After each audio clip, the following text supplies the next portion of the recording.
house again. We're going to talk a little Redwings hockey right now. We've got Bill Houlihan with us. He's from Naval to Yzerman.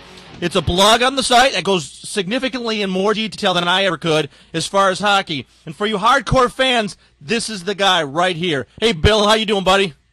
Hey, Bo, thanks for having me on. No, thank you for the retry, man. No problem. Hey, listen, we were having a conversation before, and we were having some technical difficulties there. We're going to recap on it. The position of Detroit right now, where does it stand right now in the conference?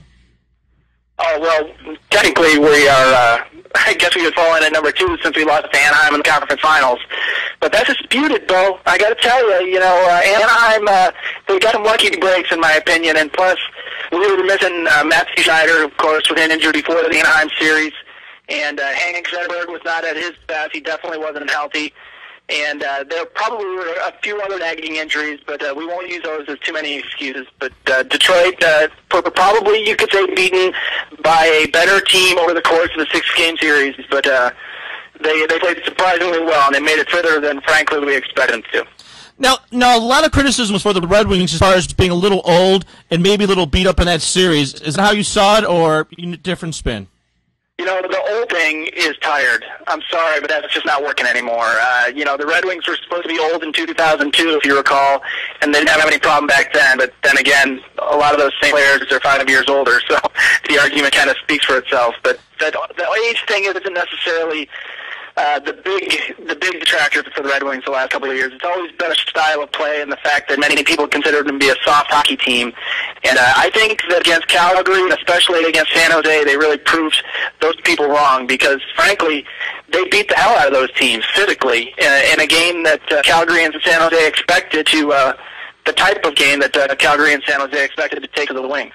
Now, I know you and I had a conversation previously concerning the rough play of hockey and how it's been dummied up a little bit for soccer mom and daddy.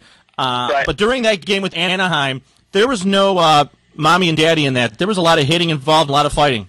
There was a lot of hitting, and not only that, but I mean, if you go back and you look at the tapes from the Calgary series, that was a statement series for the Wings, and because 2 years ago, we lost to Calgary in the playoffs, and we really got beaten up physically. And then last year we lost to Edmonton, and the same story. So I think that Mike Babcock, the head coach for the Wings, has really instilled a much grittier mindset into that team. Now, as to your question as far as catering to the soccer moms and dads, you see that's where hockey is headed.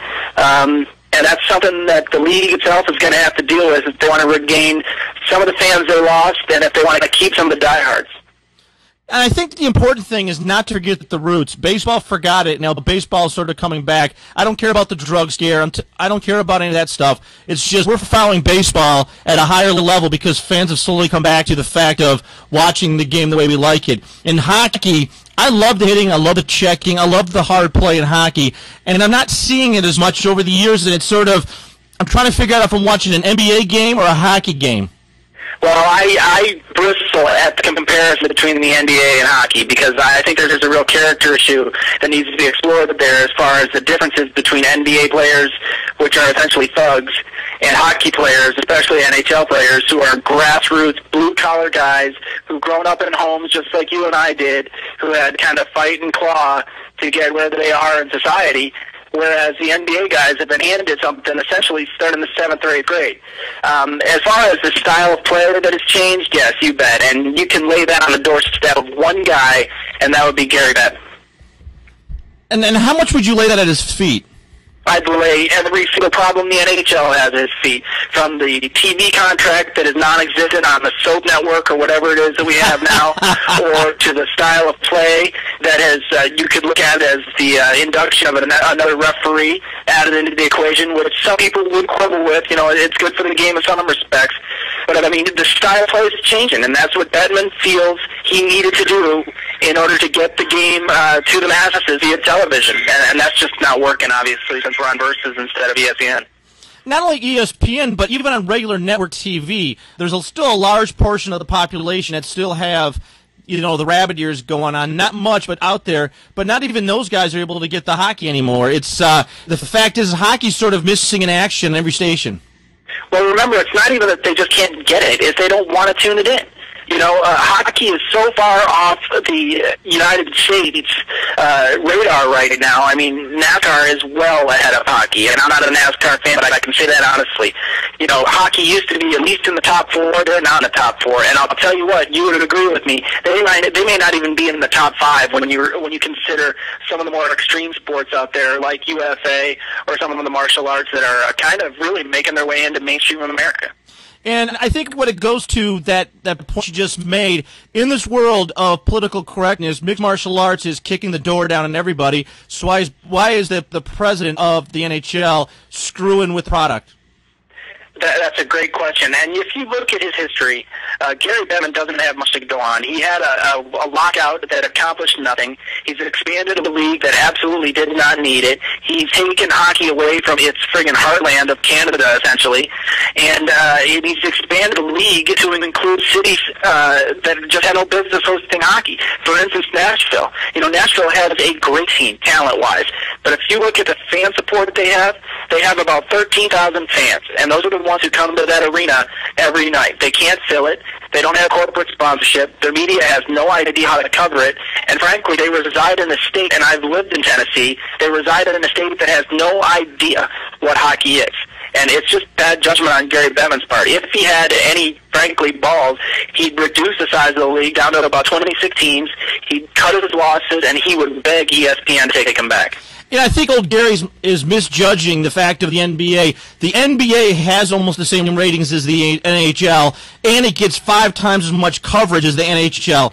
We as fans, and I'm a basketball coach, and I'm a purist in basketball, I haven't followed an NBA game, even with the Pistons winning, probably since the Bad Boys, when I figured out that things weren't being called right. Referees looked like they were being fixed, and I was called a knucklehead. I was called a conspiracy theory. I looks like who's right, who's wrong in this. Jim Rome and all those guys who sat there and said there was nothing wrong with the league, just bad refs. Look at the NHL. NHL doesn't have enough money to get bought out by Las Vegas, and you've got guys out there getting literally stitched together to go back on the ice. You've got, Q-tip injuries in baseball. You've got NBA players going into the stands. Now, if someone threw a Coke on me, I'd be a little upset, but the point is, you've got players out of control. In the NHL, where you have fighting and violence, it's a much tamer people behind the scenes.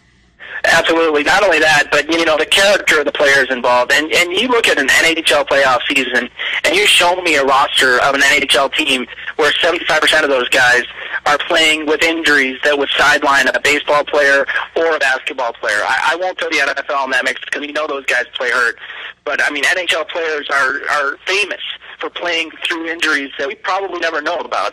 We see Steve Yzerman in his final years, literally grimacing every single time he had to get up off the ice. And he's not the exception. The NHL players generally play that way for a long period of time during the playoffs, and they don't ask any questions about it, and you don't see many of them sit. Whereas you have NBA players, I think back to Scottie Pippen back in, what was it, 87, 88, maybe 89, who was sidelined with a migraine. That is, that's the image that will stay with me forever of the NBA. And the other image that stays with me in Major League